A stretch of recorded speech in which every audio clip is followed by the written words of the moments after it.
A blurry picture from the Department of Corrections is the only image of Daniel Zorzi, who was named 2018 Shift Supervisor of the Year.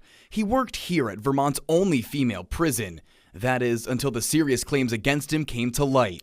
Vermont State Police confirming that reports about an ongoing investigation into allegations against Zorzi are true. Police were unable to comment further. That backed information included in a bombshell article by 7 Days. It reveals allegations of rampant drug use and sexual misconduct by a number of guards since 2011, even efforts to suppress those who speak out. NBC5 spoke with a former corrections officer, Brittany Sweet. She filed a lawsuit against the state for sexual harassment in 2017. She was quoted in the article and called the reporting on point. He didn't sugarcoat things the way they have been in the past, and he just very blatantly called out the state for what they've been doing. You know, anybody who has good intentions ends up leaving. I read the article, was alarming.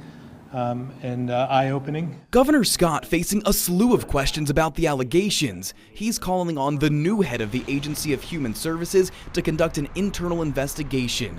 When asked why people should trust that when AHS is the supervisor of state prisons, Scott says he understands the concern. We have to first understand what's happening and then determine what steps we take next, which may include some sort of a neutral body that would take a look at this.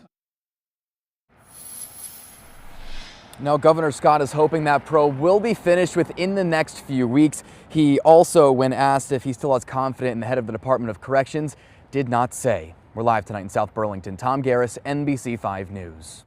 Reactions continue to pour in from local leaders. Attorney General T.J. Donovan releasing a statement today saying, in part, the behavior described is reprehensible and Vermont's inmates deserve better. He went on to say he supports an investigation and will offer assistance.